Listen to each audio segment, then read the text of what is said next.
नमस्कार। आज की चर्चा का विषय है कि हमारा जीवन सार्थक हो, इसके लिए हम क्या कर रहे हैं और हमें क्या करना चाहिए, और जो भी हमें जीवन मिला है यह एक बहुमूल्य अवसर है, हम उसे गंवाएंगे नहीं। वास्तव में बचपन की अवस्था से बच्चों में संस्कार डाले जाने की पुरानी परंपरा है। समयानुसार उसमें चेंजिंग आती गई हैं। माता पिता के जीवन में भी जो उनके कार्य हैं, जो व्यवसाय हैं, उसके तरीके से और पहले के लोगों के जो जीवन के तरीके थे उसमें काफ़ी अंतर आया है। उससे कोई फ़र्क नहीं पड़ता, सूरज अपने समय पे उगता है, अपने समय पे डूबता है। आदमी सुबह उठता है, रात को सोता है, ज़रूरत के अनुसार नाश्ता करता है, खाना खाता है। कुछ आदतें होती हैं जो सार्थक होती हैं। हमें अपने जीवन के अनुभव से और आसपास के वातावरण से बहुत सारी चीज़ें समझने का अवसर मिलता है। तो उस अनुभव से हम ये पाते हैं कि जब सुबह नींद खुलती है और बिस्तर से उठते हैं तो उस समय हमें आलस नहीं होना चाहिए और हम बहुत खुश और प्रसन्न होने चाहिए। तो इसके लिए अगर हम आदत बना लेते हैं तो फिर कोई स्थिति नहीं है कि अचानक कभी कोई विशेष प्रतिकूल स्थिति हो तो भी हम अपने आप को हमारी आदत के मुताबिक प्रसन्न और तरोताज़ा तरीके से दिन की शुरुआत करने के लिए उठते हैं। इसके बाद दूसरी महत्वपूर्ण चीज़ है कि हम अपने जीवन का तो जो सुधार है वो करेंगे ही, और जो भी हमें अवसर मिलेंगे उसमें हम दूसरों की भलाई के लिए भी कोई अवसर गंवाएंगे नहीं। ये हमारा आदत और स्वभाव हो जाना चाहिए। तो इसे लगातार जीने से आदमी अपने तरीके से आचरण और व्यवहार में लाता है। किसी भी क्षेत्र में, चाहे विद्यार्थी हों, चाहे व्यवसायी हों, चाहे नौकरी पेशा वाले आदमी हों, ऐसी स्थितियाँ आती हैं कि उनके साथियों के साथ काम करते में उनके आचरण व्यवहार से या किन्हीं और कारणों से कभी चिड़चिड़ापन, अधीरता, क्रोध आता है, कभी प्रसन्नता भी होती है, कभी निरर्थक बातें होती हैं, अनावश्यक गपशप होती हैं, और कुछ ऐसी बातें होती हैं जो अनुचित होती हैं और जिनसे भावनात्मक रूप से भी विपरीत असर होता है, और कभी स्नेहपूर्वक बातें भी होती हैं। तो होना तो यही चाहिए कि जब हम सुबह उठते हैं तो उस समय हम अपनी दैनिक क्रियाओं से निवृत्त होकर नहा धोकर कुछ समय लंबी सांस लें और लंबी सांस छोड़ें। क्या है, मानव जीवन के लिए श्वास सबसे ज़्यादा ज़रूरी है, उसके बाद पानी है, उसके बाद भोजन है, और हम अपनी सांसों के संबंध में विशेष प्रयास नहीं करते। तो हमें अपनी सांसों पर विशेष प्रयास करने की ज़रूरत होगी।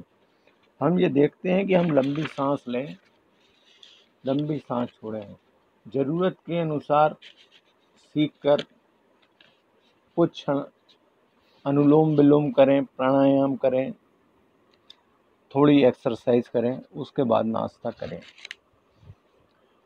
हम इस तरीके से रहें कि हम प्रसन्न हैं, हम शांत हैं, तो हम दूसरों की मदद कर पाएंगे।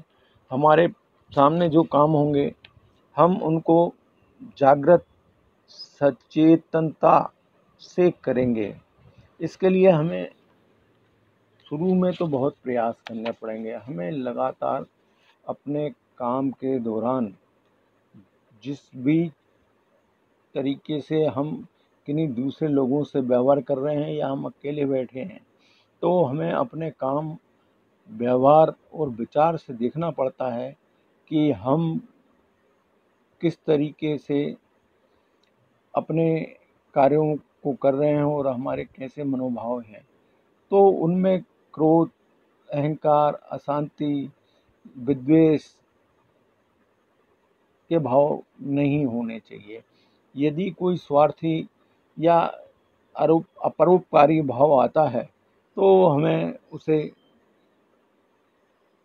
महसूस करते हुए तत्काल अलग कर देना चाहिए। यह स्थिति तभी हो सकती है जब हम बहुत संवेदनशील हों और सजग हों और विवेकवान हों। हमें हमेशा अपने आप को जागृत रखते हुए और विवेकवान बनाए रखना चाहिए। हमें अपने मनोभाव में विघ्नकारी और अपरोपकारी या दूसरे की निंदा या उस तरीके के भाव को नहीं लाना चाहिए। कभी किन्हीं कारणों से अगर हमारे व्यवहार में कोई बुराई रह गई है तो हमें उसको थोड़ा और जीने से पहले ही तत्काल रोक लेना चाहिए, जिससे हम नकारात्मक विचारों के चक्र में अपने आप को ना उलझा पाएँ। इसके लिए हम जब शांत रहते हैं और सजग रहते हैं तो हमारी भावनाओं में किसी तरीके की नकारात्मक चीज़ें होती हैं तो उनको हम तत्काल निष्प्रभावी कर लेते हैं। हमारा जीवन उदाहरण स्वरूप होना चाहिए। ऐसा रहता है कि कार्यस्थल पर, घर परिवार में, स्कूल में या अन्य जगह, कई जगह कुछ ऐसे व्यवहार आ जाते हैं जिनसे हमें खिन्नता होती है और ऐसी स्थिति होती है कि किसी पे चीखने चिल्लाने की स्थिति होती है, तो ऐसी स्थिति दुखदाई होती है। तो ऐसा व्यवहार नहीं होगा यदि हम शांत और सजग होंगे। अगर किसी कारण से हमारे मन में ऐसा भाव आता है तो हमें अपने आप को लंबी सांस लेना चाहिए और उस स्थिति में वो भाव चला ही जाता है। ऐसा देखा है कि कोई व्यक्ति बहुत गुस्से में और चिल्ला रहा है और उससे कहा जाए कि आप बैठिए या एक बार लंबी सांस लीजिए, छोड़िए और इसे देखिए, तो वो जो बात होती है, जो भाव होता है, उससे उसका गुस्से का वो इतने में ही चला जाता है। अब होना यह भी चाहिए कि हम जब जहाँ रह रहे हैं और जो भी हमारे साथ में हैं या हमसे जुड़े हुए हैं और कभी व्यवहार में हमारे नकारात्मक बातें होती हैं और कोई आदमी हमें सलाह देता है तो हमें पूरे तरीके से शांत होकर उसकी बात को सुनना चाहिए।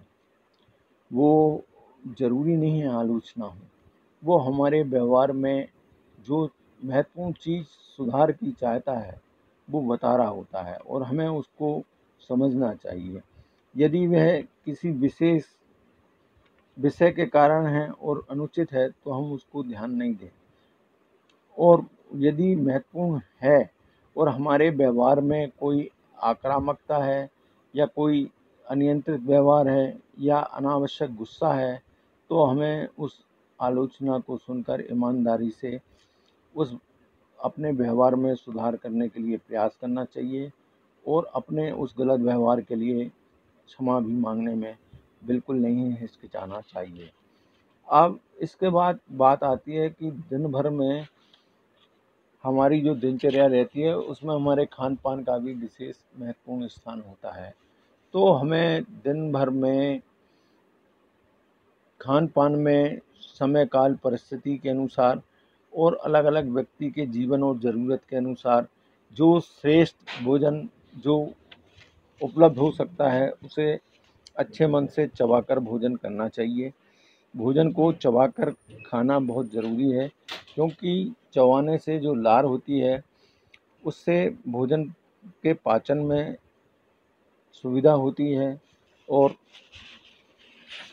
ऐसा कहते हैं कि सुबह जब उठते हैं तो बासी मुंह पानी पिए जाने के लिए कहा जाता है। तो उसका मतलब ये रहता है कि हमारे मुंह में जो लार होती है वो हमारे भोजन को पचाने के लिए और शरीर के लिए बहुत उपयोगी होती है। हम जानवरों में भी देखते हैं कि कई बार उनको कहीं चोट होती है या कुछ होती है तो वो जीभ से चाटते हुए उस जगह को ठीक करते हैं। तो मानव के शरीर में जो मुंह की लार होती है वो बहुत महत्वपूर्ण होती है। अब इसके बाद बात आती है कि दिनचर्या पूरी होने के बाद रात को हम सोने की स्थिति में रहते हैं, तो सोने के कुछ समय पहले से हमें शांत हो जाना चाहिए और दिन भर के हमारे आचरण व्यवहार के संबंध में अगर कोई अविवेकपूर्ण और त्रुटिपूर्ण हमारा व्यवहार रहा हो या किसी व्यक्ति विशेष के दुर्व्यवहार के कारण कोई भाव हमारे मन में हो तो उसे पूर्ण इत्मीनान से हमें ईमानदारी से उसे क्षमा कर देना चाहिए और शांत भाव से आनंदित रहते हुए प्रभु का धन्यवाद करते हुए और अपना खुद का सुधार करते हुए और जो हमारे साथ में हैं और अन्य लोग हैं उनके कल्याण की भावना रखते हुए आनंद के अनुभव करते हुए प्रभु का धन्यवाद करते हुए हमें सोने की ओर जाना चाहिए। तो इस तरीके की स्थिति में जब बचपन के समय से ये चीज़ें जीवन में आदत बन जाए तो बहुत काम की होती हैं। जो हम देखते हैं 3-4 साल के बच्चे से अगर उसकी दिनचर्या में इस तरीके की स्थिति लाई जाए और बच्चे कभी कभी सवाल करते हैं तो उनके सवालों का जवाब भी हमें पूरा उनके प्रश्न को समझकर और तर्कसंगत तरीके से उचित जवाब देना चाहिए। उनको सवाल करने से नहीं रोकना चाहिए और जो भी उसका जस्टिफिकेशन होता है उसे करना चाहिए और उसको उदाहरण के साथ हमें समझाना चाहिए। यह स्थिति बच्चों के विकसित होने के लिए बहुत ज़रूरी होती है। होना तो यह चाहिए कि बच्चे को जहाँ पढ़ाया जाता है वहाँ स्कूल में हफ्ते में एक दिन जो विशेष रूप से नियुक्त व्यक्ति हो वो हर बच्चे से उसके स्वभाव और उसकी कठिनाइयों के संबंध में बात करें और विशेष चीज़ों के लिए एक रजिस्टर रखें और उसमें उसका इंदराज करें। वो ज़रूरत हो तो पेरेंट्स से भी बात करें। वो पेरेंट्स को भी बच्चों की ज़रूरतों के अलावा उनकी भावनाओं और उनको कहाँ कष्ट है या उनकी क्या अपेक्षा है या उनकी कहाँ उपेक्षा हो रही है ये समझने की ज़रूरत होती है, क्योंकि इसका प्रभाव उनके आने वाले जीवन पर भी रहता है। तो ये बहुत महत्वपूर्ण स्थिति है कि बच्चों के सामने उनके माँ बाप कैसा व्यवहार करें और बच्चों के सामने क्या सही है क्या गलत है पूरी ईमानदारी से पेश आएँ और इस तरीके से हम उन्हें एक अच्छा नागरिक बनाने के लिए शुरू से ही कारगर उपाय के रूप में उन्हें जीवन की ओर एक प्रेरणाजनक जीवन जीने का तरीका उनकी आदत में डाल देंगे जो कहीं स्कूल और कहीं प्रशिक्षण केंद्रों में नहीं बताया जाता। और जो लोग साधारण तरीके से ये चीज़ें जीवन में ढाल लेते हैं तो समय आने पर वो किसी भी क्षेत्र में हो कोई भी काम हो कोई पद बहुत बड़ा ना हो छोटा भी हो पर उनका कार्य करने का तरीका और जीने का तरीका एक उदाहरण होता है। तो आज की चर्चा यहीं पे समाप्त करते हैं। अगली बार अन्य वीडियो में फिर अन्य विषयों पर चर्चा करेंगे। नमस्कार।